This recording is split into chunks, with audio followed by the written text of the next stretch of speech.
김선호 대행님께 한 가지 여쭤보겠습니다. 그 스카이데일리라는 인터넷 매체가 지난 1월 16일에 계엄 당일에 미군과 계엄군이 합동으로 작전을 펼쳐서 수원 성간이 연수원에서 한국의 여론 조작을 하고 선거 조작을 했다는 스파이 활동을 하는 중국인 해커 99명을 체포해서 일본 오키나와 미군 기지로 이송했다라는 기사를 냈습니다.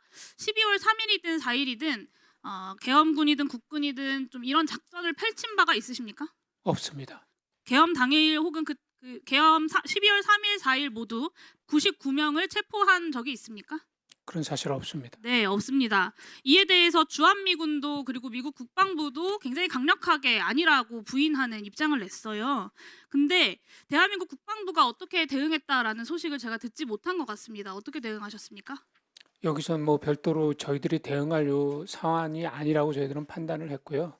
거기에서 아마 관련된 미측에서 정확한 입장을 낸 거로 제가 확인을 했습니다. 네, 미국에서는 이렇게 강력한 언사로 부인을 하는데 한국의 국방부는 별로 그럴 만한 대응할 만한 사안이 아니다라고 판단했다는 것은 저는 좀 납득하기가 어렵습니다. 이게 군사외교적인 문제까지 일으킬 수 있는 가짜 뉴스인데 아무 대응을 하지 않았다는 게 저는 이해가 안 갑니다. 좀 지금이라도 필요한 조치들을 좀 검토해 보시기를 바랍니다. 제가 지금 다시 한번 확인을 해보겠습니다. 네, 김용빈 총장님. 네. 스카이데일리에 이런 보도가 나간 1월 16일 그 헌법재판소 윤석열 탄핵 심판 2차 변론 기일이었습니다. 여기서 피청구인 측의 배진한 변호사가 이 기사를 길게 인용을 하면서 미국에서 조사를 했다면 곧 발표를 하겠죠라고 이야기했습니다. 다시 한번 확인하겠습니다. 이 뉴스 가짜 뉴스 맞죠? 가짜 뉴스 맞습니다. 네. 스카이데일리는 지금도 이 이야기가 진실이라는 입장 하에서 계속해서 비슷한 논조의 이야기를 내보내고 있습니다. 사실 지난 5년 동안 150건의 부정선거 소송에서 선관위가 150번 다 승소했음에도 불구하고 이 부정선거론이 수그러들지 않고 있는데요. 총장님은 이게 좀 어떤 이유라고 생각하십니까? 여기서 제가 어떤 이유 가짜 뉴스가 수그러들지 않는 이유. 글쎄요. 저희들이 그 대응을 소극적으로 했다는 그런 점도 있고 저는 이렇게 생각합니다. 그러니까 부정선거론을 퍼뜨리고 주장하고 다니는 사람들의 심리 상태가 그리고 동기가 진실에는 관심이 없다라는 것입니다. 그러니까 자신은 이것이 진실이든 아니든 원하는 바와 목적하는 바가 있다는 거죠.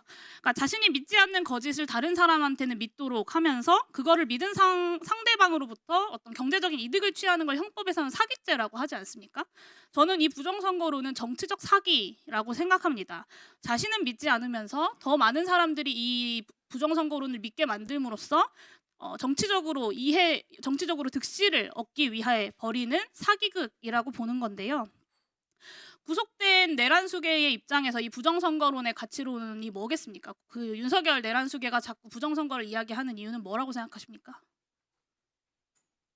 지금 그 부분까지 제가 이제 말씀드릴게요. 네, 제가 말씀드릴게요. 네, 곤란하시면 퇴임하고 검찰 권력에 대한 통제력을 잃으면 본인과 배우자 김건희가 사법처벌을 피하기 어렵겠구나. 그리고 그 당시가 이제 명태균 씨의 황금폰 이야기가 나오던 때인데 그 정보들로부터 더는 감당하기 힘든 불법 비리가 나오겠구나. 그런데 국회를 없애버리려는 비상계엄을 하기 위해서는 그것보단 좀 더 그럴듯한 명분이 필요하지 않겠냐. 저는 그래서 이 비상계엄과 부정선거론이 내면의 추악한 동기를 감추는 그런 그럴듯한 명분이었다고 생각합니다. 뭐 나름대로 우리 사회에서 엘리트였고 또 검찰총장까지 거치고 대통령까지 되신 분이 정말로 부정선거를 너무 신봉해서 그걸 종교처럼 믿어서라고 저는 생각하지 않고 그 내에 그런 추악한 동기가 있었다고 생각하는데요.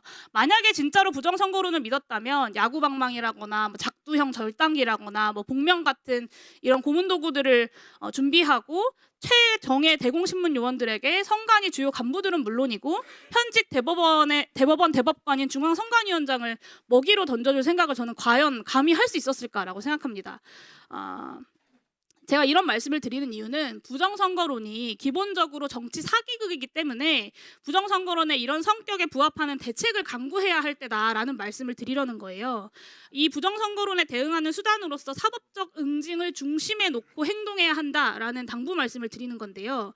스카이데일리를 선관위에서 고발했습니다. 저는 적절한 조치라고 생각하지만 부족한 조치라고 생각하고요. 유명 유튜버든 종교인이든 정치인이든 뭐 스타 강사든 네, 시간 지켜주십시오. 예. 주신 마무리하겠습니다. 네. 그리고 윤석열 변호인이든 아니면 내란숙의 윤석열 본인이든 악의적이고 반복적으로 이 부정선거론을 선동하는 사람들은 가능한 모든 민영사상의 조치를 강구해야 된다고 저는 생각합니다. 선관위의 존재 의미를 부정하는 것을 넘어서 대한민국 헌정질서 그리고 근본적으로 민주주의 체제의 정당성 자체를 부정하는 시도이기 때문이라고 생각합니다. 사실상 내란범에 준하는 대응이 저는 필요하다라고 생각하는데 적극적인 사법적 응징 그리고 민영사상의 조치 강구해 주시겠습니까? 네, 의원님 말씀 무겁게 받아들여서 그와 같은 실행 방안을 고려해 보도록 하겠습니다. 네, 정광훈 목사에 대해서도 내란 선동죄로 경찰 수사가 시작이 됐습니다. 스카이데일리 말고도 여러 언론, 유튜브에서 이렇게 지속적이고 악의적으로 선동하는 사람들에게까지 엄격하게 사법적 책임을 물어달라라는 말씀이고요. 여기서 오늘 이 자리에서도 여당 의원님들 계속해서 부정선거 이야기 하루 종일 질의하고 계신데 저는 진실에는 관심 없고 목적을 가지고 부정선거론을 선동하는 사람들이 과연 보도자료를 낸다고 선관위가 해명을 한다고 생각을 바꾸겠냐라는 생각이 드는 겁니다. 강력하게 사법적 조치해 주시기를 부탁드립니다. 네, 수고하셨습니다.